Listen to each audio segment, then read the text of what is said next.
गुरुदेव, जब भी मैं पूजा में बैठता हूँ मेरे रोंगटे खड़े हो जाते हैं भगवान को देखकर। मेरी बॉडी शेक करने लगती है। तो क्या चाहते हो मुझसे? तुमको ये कहूँ तुम बहुत निकट हो ईश्वर के? ये सब शरीर में होने वाली घटनाएं हैं जो अगर तुम बहुत ही अजीब सा दृश्य बाहर देख लोगे तब भी तुम्हारे रोम खड़े होते हैं, और ईश्वर को देखोगे तब भी रोम। जिस चीज़ को आश्चर्य से तुम देखते हो तो रोम खड़े होते हैं। इसमें कौन सी बड़ी बात? इससे ईश्वर का सानिध्य कहाँ से पता लग रहा है? और कुछ तो ऐसे लोग हैं जो ये समझते हैं कि उनकी कुंडलिनी जागृत हो गई और वो सहस्त्रार में पहुंच गई। अरे भैया, इतना तुम लोगों को शरीर का अभी भी ध्यान है तो तुम ध्यान में अभी हो ही नहीं। जब तुम ईश्वर के ध्यान में होते हो तो शरीर का ध्यान नहीं रहता। इसलिए ये सब बकवास बंद कर ईश्वर की प्रेरणा को समझो और ईश्वर के प्रति अपना सद्भाव रखो। कोई लक्षण नहीं है ईश्वर को जानने के लिए मेरे अंदर अब मैं भविष्य को देखने की शक्ति है। भविष्य को देखने की क्या शक्ति है? जहां तक तुम देख रहे हो उसके आगे भी भविष्य को देख सकते हो क्या? नहीं देख सकते। तुम्हारे मन की अपनी ये इच्छाएं हैं जो तुमको पूरी हुई नजर आती हैं कभी कभी, तो तुम सोचते हो कि ईश्वर का सानिध्य हो गया, मुझे ये प्राप्त हो गया, इसका मतलब मैं ईश्वर के सानिध्य में हूँ। ईश्वर का सानिध्य एक कॉन्टिन्यूटी है मेरे भाई। आंख बंद करके जो बैठा है अंदर भी देख रहा है और जो बाहर भी देख रहा है, और उसको ये भी मालूम है कि मेरे ये चप्पल वहाँ रखी है चेतना में, और वो मेरी वस्तु और मेरी पुस्तक वहाँ रखी है, और साथ में ईश्वर को भी देख रहा है। वही ध्यान की कॉन्टिन्यूटी है। कुछ लोग कहते हैं हमारा ध्यान नहीं लगता। जैसे ही हम ध्यान लगाने के लिए बैठते हैं हमारा मन इधर से उधर भागता है। तो तुम मन को देख ही क्यों रहे हो? तुम मन को देख रहे हो, ईश्वर को देख रहे हो? जिस क्षण तुम ईश्वर को देखने प्रारंभ कर दोगे, ईश्वर से मेरा तात्पर्य किसी विग्रह से नहीं है, किसी तस्वीर से नहीं है, उस अस्तित्व से है। मैं बार बार कह रहा हूँ, जो हर जगह व्याप्त है। उसको हृदय में देख लो, बाहर देख लो, किसी की छवि में देख लो। यदि तुम उसको देखने लगते हो तो मन तो स्वयं ही शांत हो जाएगा कि मन ईश्वर ने बनाया है। समझ गए? तो ये तो बात है कि मेरे मन का ऐसे है। अब तुमको पूरा पतंजलि योग सूत्र में बताऊं कि मन को करने के लिए प्राणायाम करो, फिर धारणा करो? नहीं, तुम एक चीज को मानो कि ईश्वर हर चहु ओर है ना। प्रभु सर्वत्र समाना, प्रभु चहुदिश सर्वत्र समाना, प्रेमित प्रकट हो ही मैं जाना। ईश्वर जो है वो सर्वत्र समान रूप से चारों ओर है, लेकिन जिसने प्रेम किया वही उनको जान पाया है।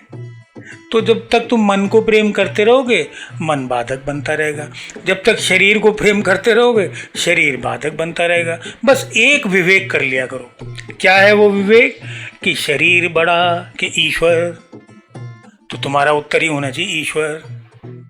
ईश्वर के कारण शरीर है, इसलिए ईश्वर। और ये कोई मैं नई बात नहीं कह रहा हूँ। भगवान श्री कृष्ण ने 3 अध्याय में कहा है, क्या कहा है? शरीर से बड़ी इंद्रियां हैं, इंद्रियों से बड़ा मन है, मन से बड़ी बुद्धि है, बुद्धि से बड़ा वह है। तो ये जब हायरार्की आपके सामने है तो फिर आपको क्या करना है? जैसे ही आपकी बुद्धि को ईश्वर में लगाया तैसे ही मन, इंद्रियां, शरीर सब डिसिप्लिन हो जाएगा, है ना। शांत स्थिर हो जाएगा, अचल हो जाएगा, आसन में बैठ जाएगा। जब तुम्हारा शरीर, मन, इंद्रियां स्थिर होती हैं तभी तो उस कॉन्टिन्यूटी का आभास आप कर पाओगे, उस निरंतरता का आभास कर पाओगे। कोई स्टैटिक नहीं है गॉड। वो जो ऊर्जा है वो स्टैटिक नहीं है कि एक जगह हिमालय में बैठी हुई है। नहीं, वो हर जगह व्याप्त है। उस कॉन्टिन्यूटी में ट्यून इन करना योग है आध्यात्मिक स्तर पर। और जो भी आप कार्य कर रहे हो उसमें ट्यून इन कर कर उसको ईश्वर का प्रदत्त कार्य कर कर मान करके उस पर चलते जाना। और असफलता मिले तो भी मुस्कुरा देना, सफलता मिले तब भी मुस्कुरा के आगे चलना, कहीं रुकना नहीं। कॉन्टिन्यूटी बहुत बड़ा गुण है ये। तो कॉन्टिन्यूटी पे मैं क्यों जोर देता हूँ? आप नदी को देखो, नदी जब तक बहती रहती है समुद्र तक पहुँचती है नहीं? बता पहुंचती है कि नहीं? है, जहाँ वो रुक जाती है वहीं वो सड़ने लगती है, पोखर हो जाती है, उसमें अलग अलग कीड़े, जीव जंतु, इन्फेक्शंस पैदा हो जाते हैं और सूख जाती है अंततः। तो इस पूरी ब्रह्मांड का एक ही सूत्र है, कॉन्टिन्यूटी। चरई वेति, चलते चलो, है ना। और वो कॉन्टिन्यूटी कैसी है? कॉस्मिक कॉन्टिन्यूटी मैं कहता हूँ। भगवान श्री कृष्ण ने कहा 4थे अध्याय में, मैंने ये ज्ञान सूर्य को दिया, सूर्य ने इक्ष्वाकु को दिया, इक्ष्वाकु ने मन को दिया, मन को मनु को दिया, ऐसे करके परंपरागत प्राप्त की। ये क्या कॉन्टिन्यूटी है? कॉन्टिन्यूटी है, ये कॉस्मिक कॉन्टिन्यूटी ऑफ नॉलेज सब जगह आ रही है। नॉलेज क्या है? शक्ति है, वो ऊर्जा है, वो ऊर्जा सतत प्रवाहित हो रही है। सूर्य तक में भी वही प्रभावित है, सारे नक्षत्रों में वही प्रभावित है, पूरे ब्रह्मांड में वो फैल रही है, फ्लो कर रही है कॉन्टिन्यूटी की तरह। आप में भी वही है, आपके अंदर बाहर सब वही फ्लो कर रही है। उसमें प्लग इन करना, उसमें निरंतरता में आनंद लेना, वो योग है। नदी में उतर जाओ, उसकी धाराओं को सहते हुए, उसकी धाराओं में एडजस्ट करके एक कॉन्टिन्यूटी का आभास होगा आपको। जल में उतर जाओ, उसकी कॉन्टिन्यूटी का आभास होगा।